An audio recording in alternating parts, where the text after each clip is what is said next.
Hi, it's Mark Owen from Moose, Marketing and PR, the editor of Punchline magazine, and welcome to Punchline Talks, the business breakfast briefers, where each week I invite a panel of experts to review the morning newspapers, talk about their own individual business and their own individual business sectors, and finally, what's caught their eye in this week's panel. But before I start, I'd just like to thank our fantastic sponsors, Hazelwood's Accountants and Business Advisors, and hopefully, if you like the show, please like, share, and subscribe. Let me introduce you to the fantastic panel. We have Morton Cullimore, who's the managing director of the Cullimore Group, gravel and transportation company.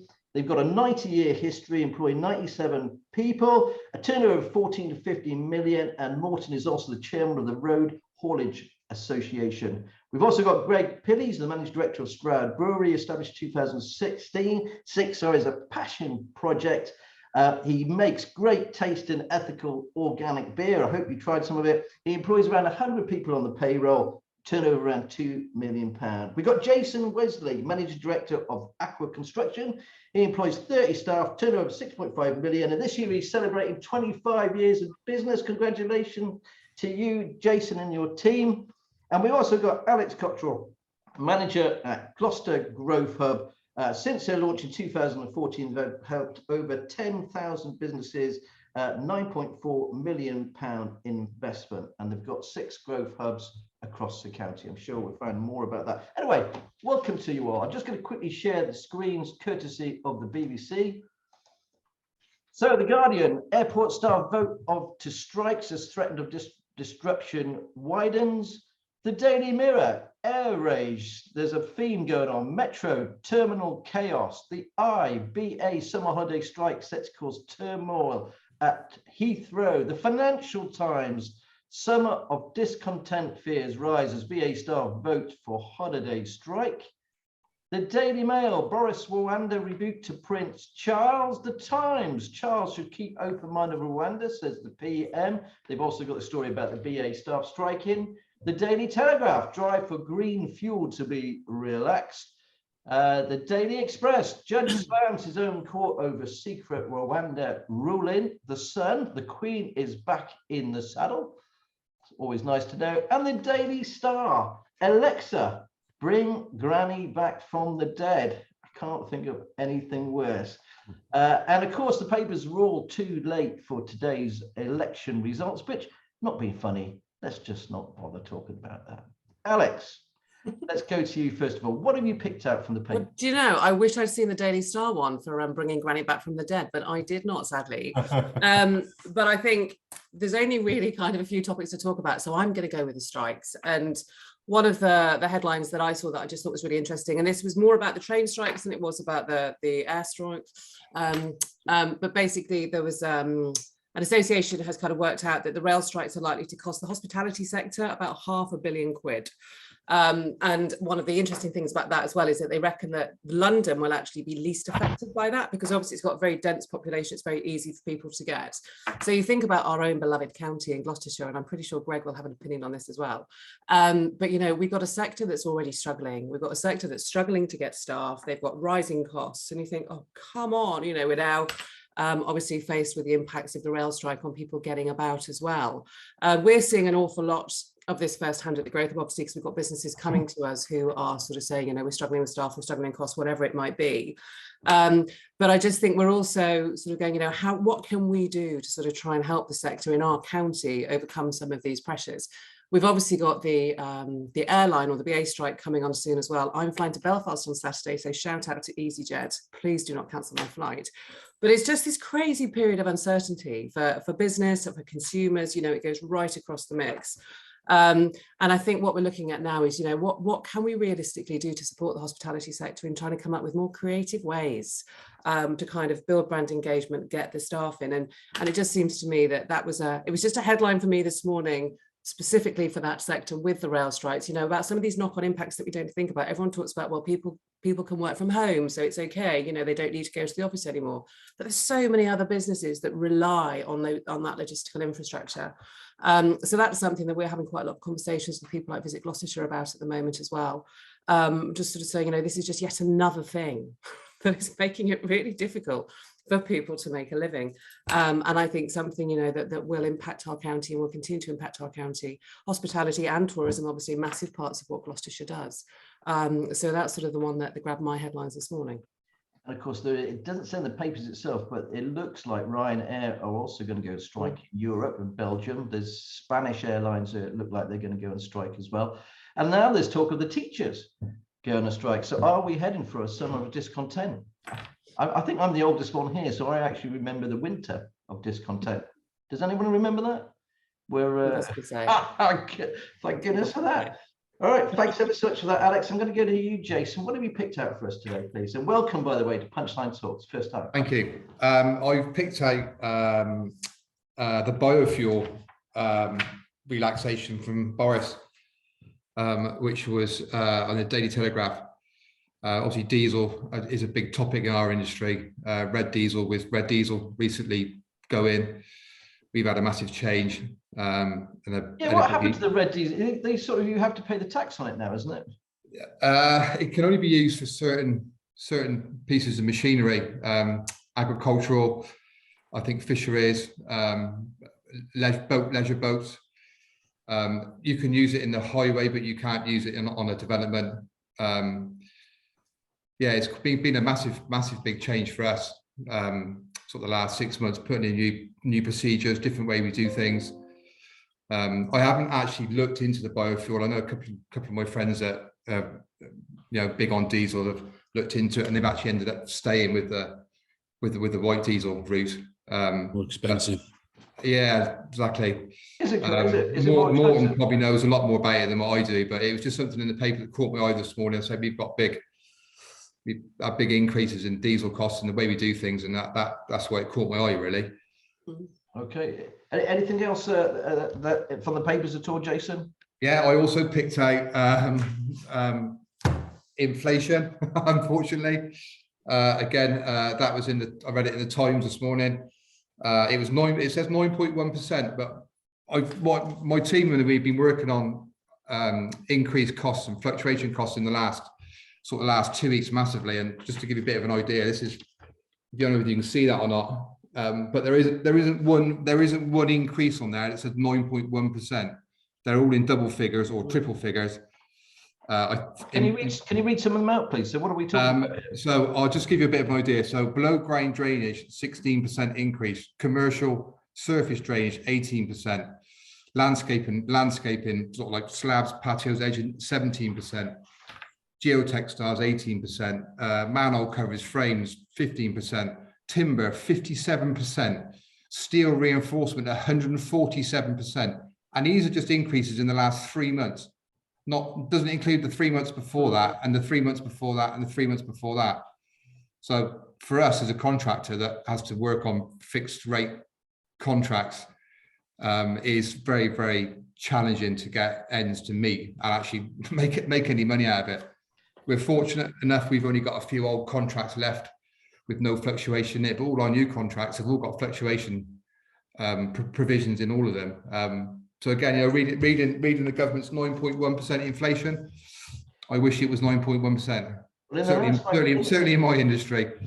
Jason, the last magazine that we wrote, and that's going back a couple of months ago, we were talking about increase of prices, inflation of around 27%. This is before the cuts of the fuel. I mean, how the hell do you work out to try and cost everything? Surely the construction industry itself, you're going to see a lot of companies go under. I don't know how other companies manage it.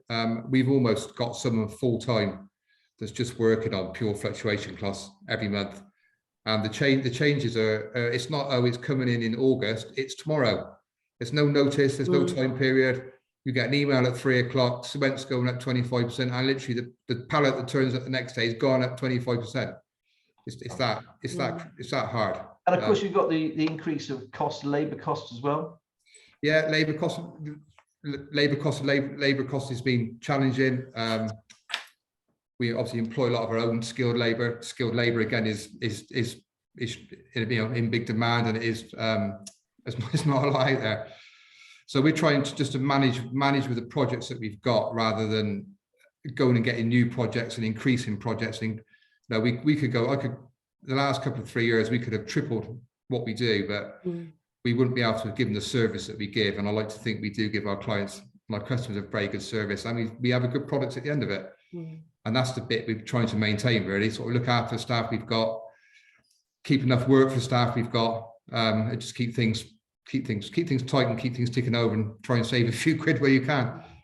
Okay, thanks ever so much, Morton. That leads me very nicely over to you, and obviously all the different businesses, you must be seeing the same thing right across the board. Cost of I mean, just to give you some examples, I had our insurance renewal in the last week.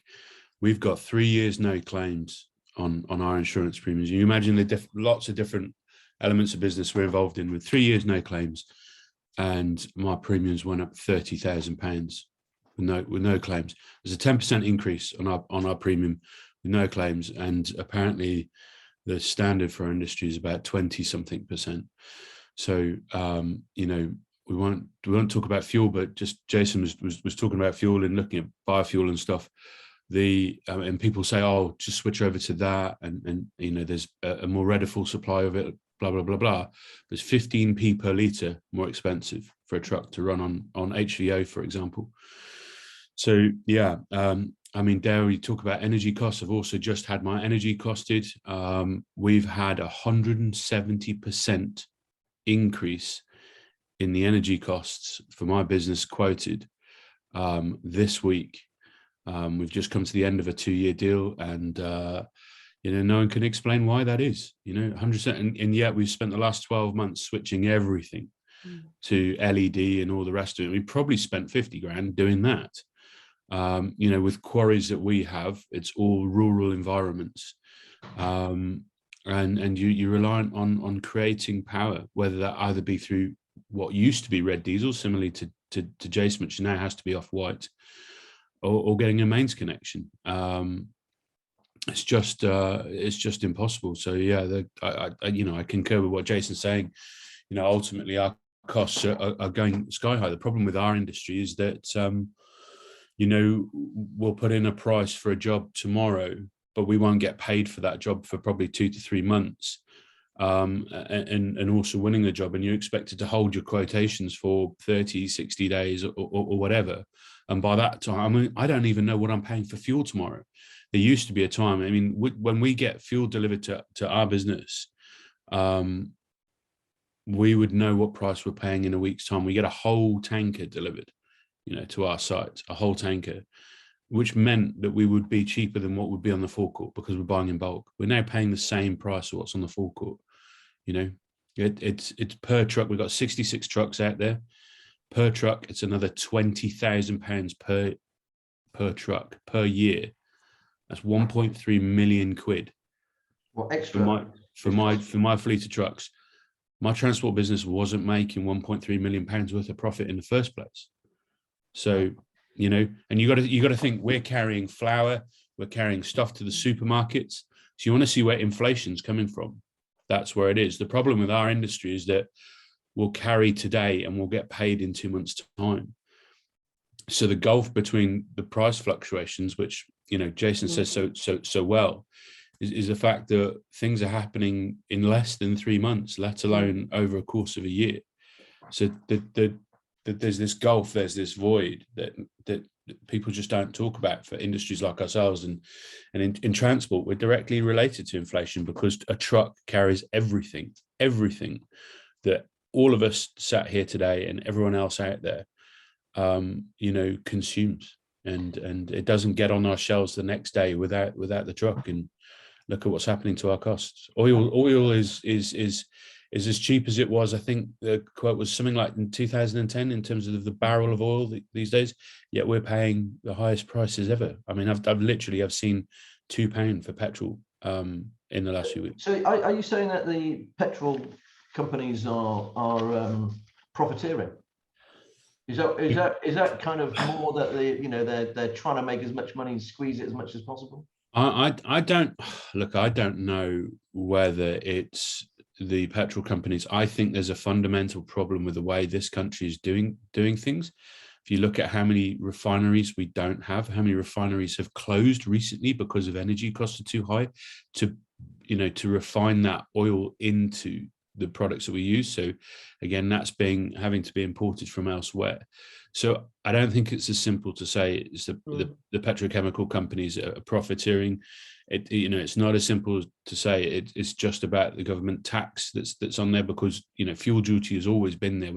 They haven't increased tax any point in the last, well, God knows how many years. They've actually dropped it a little bit, but that drop hasn't changed anything. The price is still going up. What are we doing? We to revert it back to the what's been in the press recently. Joe Biden has obviously relaxed fuel duty for, I think it's a period of 3 months in the US. The US are not even paying anywhere close to what we're paying, for fuel. Sorry, we're going to run out of time. We're not careful, Morton. I've got to get Greg in as well. But one of the things that's very interesting, what you've just said there, is about not being paid for 2 or 3 months. Now, if you're a manufacturer of anything, of food, again, if you're supplying the supermarkets, those guys don't get paid for 2 or 3 months down the line either. Of course, all their costs are going up. This must be the same for you then, Greg. Is this something that you're experiencing, or is it because you might be dealing with smaller suppliers? They might pay a bit quicker because your costs must be going up as well. Yes, our costs are going up. And of course, we have lots of different markets. Half our sales are through our own bar, and we're fortunate that payment is instant. And it really helps cash flow and having that mix. Then we have large retailers we sell to, and that will be at least 60 days. So we have a whole mix of payments, but of course our business is really helped by having that instant cash flow through our own bar. And I thought I'd carry on the same theme. The newspapers, the two stories that stick out are strikes and it is inflation. They are the things that are really affecting us. And what's interesting, just, hearing everybody, of course, it is a really complex issue. I feel, of course, the price of fuel and energy has to go up. I mean, we're saying we have to reduce our reliance on fossil fuels, and it's going to become scarcer. It's not scarce necessarily in the ground. It's not any more expensive to bring out of the ground, but we're under pressure to reduce the amount that we use. So it's a real dilemma. And of course, war and the less access to gas, again, is making pressure on energy. And we're really reliant on it. We're addicted to fuel. Our lives are subsidized by fossil fuel. And of course, if we're looking to reduce it in some way, it's going to have some pressure. I mean, that's not the entire reason for inflation. But I think, it's a big contributing factor. It's a long-term issue, and we've got to tackle it in some sort of way. And of course, with those rising costs, our energy prices, our electricity's doubled over the last year. And of course, if you spend a lot on electricity, then doubling makes a massive difference. And so I could see for something like Cullimore, any of these businesses where energy is a big part of your cost, then that rise is a massive effect. And that's right across the board. We're seeing, Jason was talking about inflation prices of double figures across the board. And of course, that ultimately affects the consumer. All those costs get pushed on. So as consumers, our cost of living has all gone up. So it's not unexpected to see strikes. I mean, the one thing that we can control in our businesses is what we pay. Everything else, all our supplies are dictated by somebody else. What you pay people is probably the last thing you can actually control. And so the squeeze comes down to pay and employment. And so it's not surprising that, employees of large organizations will start feeling that squeeze and use whatever means to try and bring about fair pay. And then it begs the question, well, how do, going forwards, should companies make massive profits? That's what they're trying to do, is to try and maintain a level of profit that maybe is just not sustainable and paying fair wages and a fair living. So businesses, I think, going forwards are going to have to address the balance between profits and livelihoods. And it's a big question. But Greg, there's going to be so many businesses that don't make any money. There is nothing left in the pot, and that's the problem, isn't it? Well, I'm a perfect example of that. We're a £2.2 million turnover business. We break even. Literally, we're grateful to have our salaries out of it.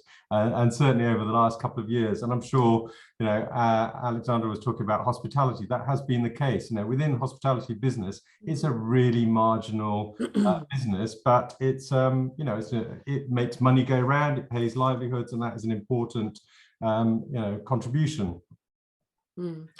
I think one of the things that's Oh, sorry. One of the things that's interesting, because what, you know, we saw some great stuff happening in Gloucestershire through the pandemic. You know, there was lots of talk about businesses being agile, and, you know, great examples of that. And I think pretty much any business that's still in business has learned how to be agile. But what's coming through, and we're seeing it as well, is these kind of unforecastable immediate shocks. You know, like you say, you get the bill and it's gone up by 130%, and the stuff that you just can't kind of hedge bet for. And I wonder, and it's not based on any fact, but with some of these companies, whether they're also hedge betting too, and they're going to know what we're going to have shortages, so we're just getting the cash in now while we can.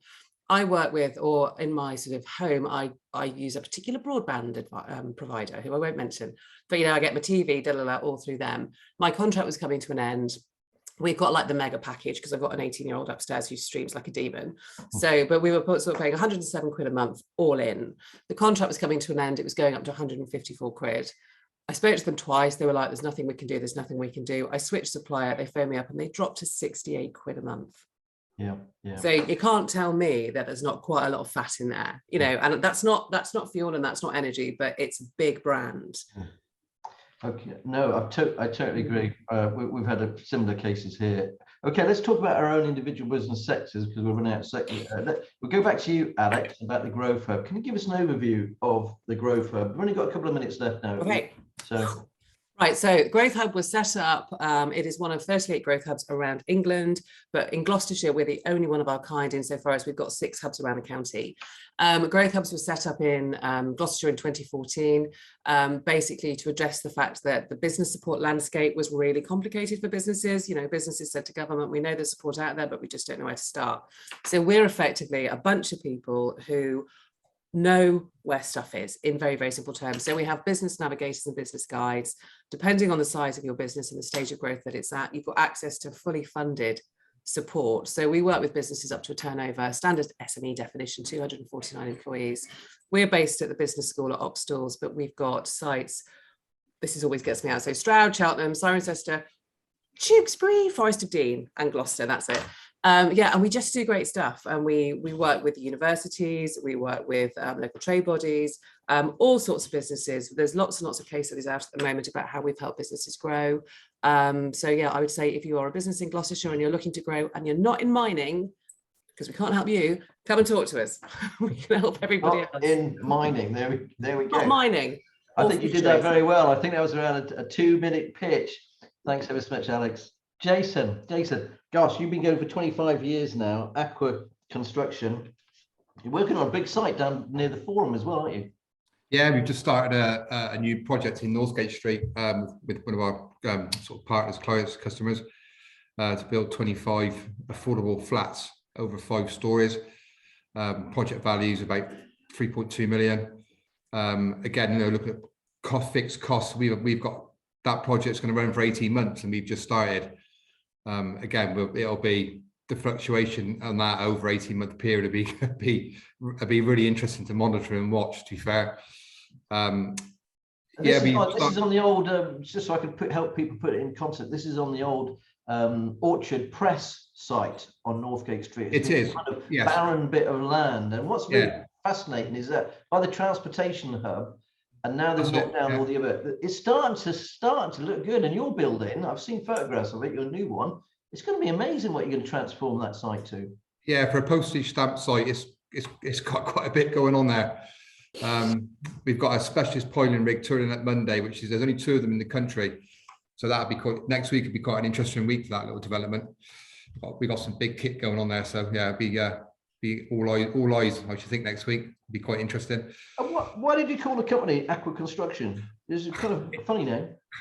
It is a funny name. It was literally a temporary name. I started off as a bricklaying contractor, and the site manager at the time told me to put an invoice in on Friday, and I said, "What's an invoice?" And then he said, "Well, what are you going to call yourself?" And I didn't really have much of an idea 25 years ago. And it was always at the time I was heavily into scuba diving, and I'd done quite a few swimming pools with a mate of mine, and it was just fitted at the time, and I thought I'd change that one day, but it's just stuck, and people that know what we do don't really question it, but people that don't know, I walked onto one of our sites the other day and I put my hard hat on, and it was a guy from Wales and West, and he said, "Oh, you come here to sort the water out, are you?" It's always good to have an A though. No. Start with an A. Yeah. Like aardvark construction, the old days of the yellow pages, isn't it? Absolutely. A, alphabet, top first page.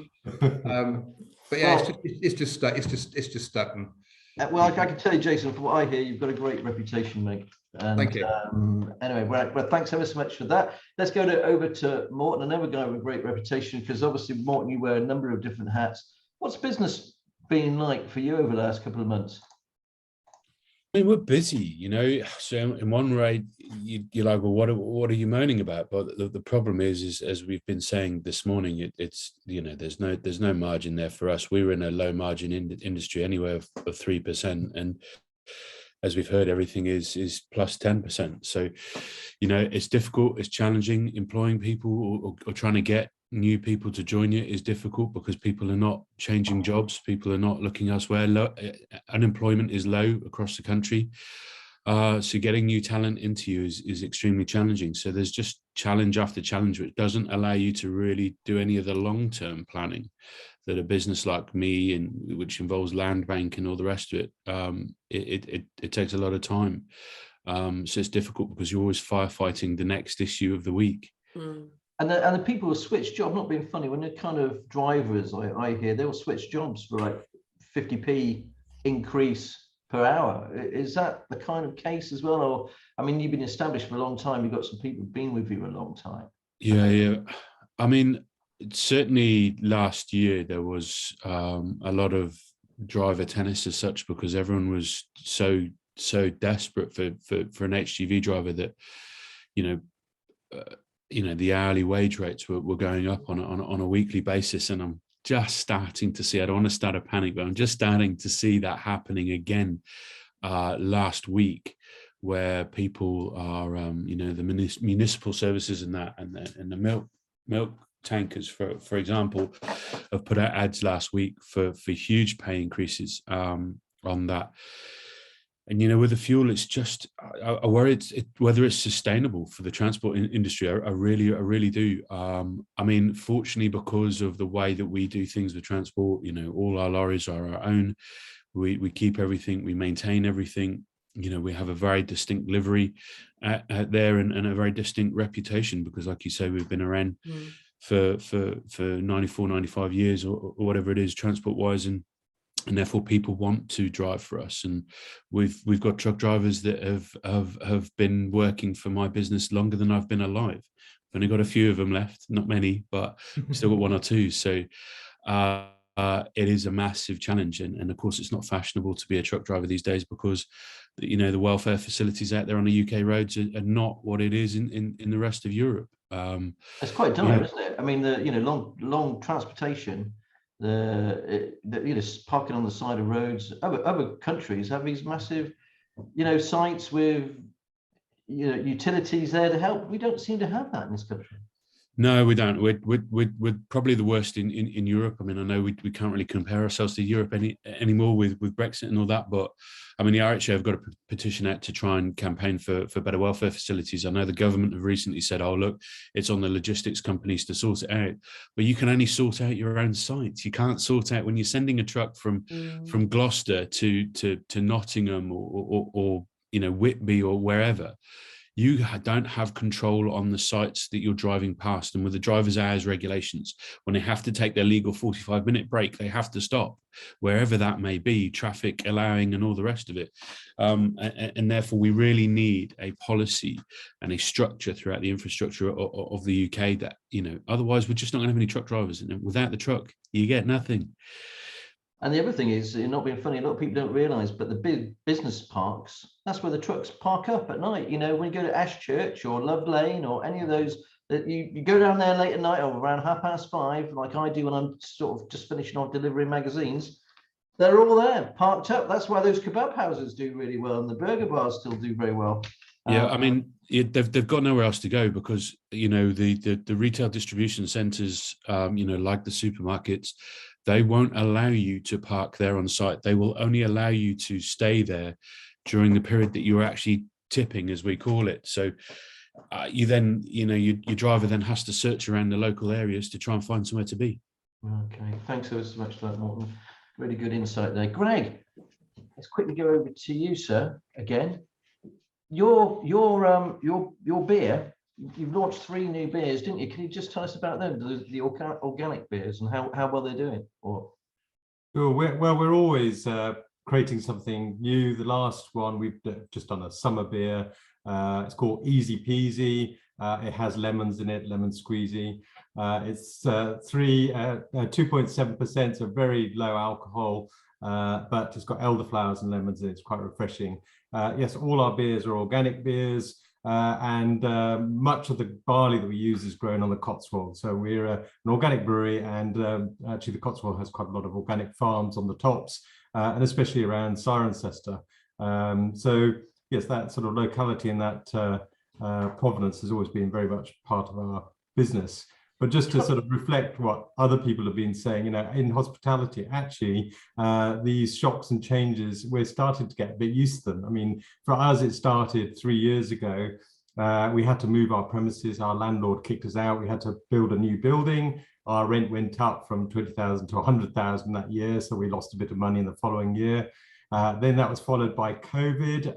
And in that year, we lost 80% of our business overnight as all pubs shut down. So our own bar closed down, and then all the businesses that we sell to closed down. So actually we're coming out of 2 years into a year of inflation.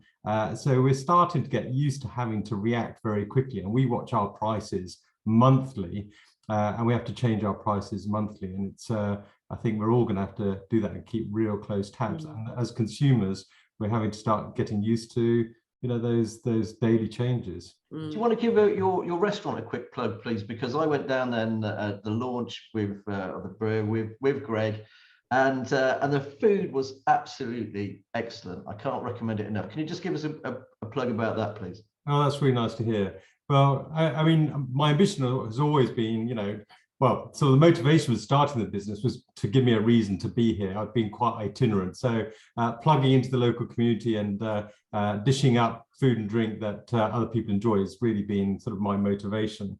And we've got a policy of local organic, so a lot of local suppliers, local salads, milk from the common at Minchinhampton. And we try and operate as a community centre. So if anybody's got an idea, wants to do something, we always say yes. We're a venue, a space, and if you want to do something here, you can do it. So it's got a really lively program, events, music, community film, debates, all sorts of things going on. So if you come down, you're bound to bump into somebody and find a bit of life and entertainment. And that butter you served, who did the butter again? Because I've never had butter like that. It was just which company was it? You know what? I can't remember. It was brought down by River Cottage, Hugh and Guelph. It was an organic butter that they'd sourced, and it was fantastic. Yeah. Okay. Remember that bit really well. Right, I'm going to bring back Jason. Jason, what have you picked out for Punchline, please? You need to turn your mic back on. Sorry, I picked out the Queen's Baton coming to Gloucester. Tried to find something a bit more positive to finish the day off. Apparently it's coming into the dock by boat as it makes its way to Southgate Street. So something a bit different for Gloucester.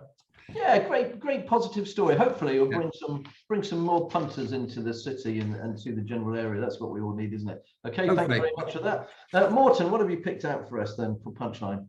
Well, also being a farmer as well, I picked out your story about that the educational trust needs a younger entrepreneurial farmer to help map out their future. Obviously, we see the stories of the granary of Europe in Ukraine. I think never before will a harvest this year be so important for the UK.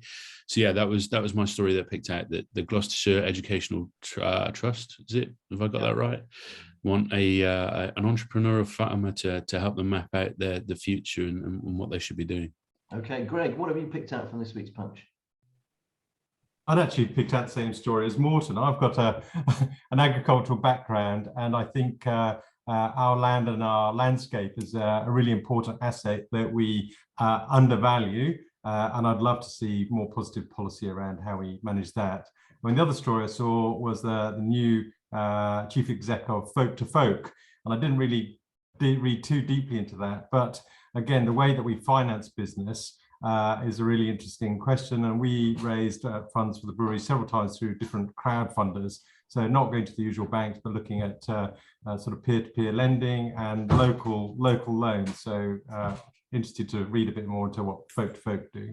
Okay, thanks ever so much for that, Greg. And finally, with Alex, we started with you, so we thought we'd wrap up with you. So what's the story that caught your eye in this week's Punchline? You know, finishing on a bit of good news, I picked out the story about Dalesford opening up a wine room. So that I'm all over that. Dalesford is like my happy place. I can't afford a bloody thing there, pardon, but it's very expensive. But I just think, you know, they've got their cheese room. I'm not into cheese, I'm very into wine, so their wine room. But I do think, in fairness to Dalesford, you know, not cheap, but what a brilliant example of a brand that's kind of managed to hold its own, you know, where cost kind of doesn't seem to be an issue for people when they bring their ponies to get their milk. But I'm all over the wine room at Dalesford.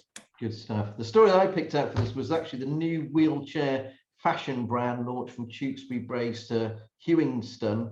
They specialise in denim jeans designed specifically for wheelchair users. It's something I never really thought about. Why wouldn't you do it?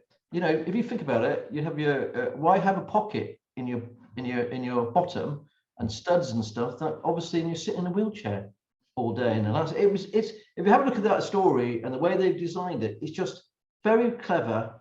And I take my hat off to them if I was wearing a hat. Anyway, that's all we've got time for this week's Punchline. I'd just like to thank our sponsors, Hazelwood's Accountants and Business Advisors. I'd like to thank our fantastic panel. Thanks ever so much, guys. And if you like the show, please like, share, and subscribe. And we'll see you again next week. Thanks very much for joining Punchline Talks. Bye.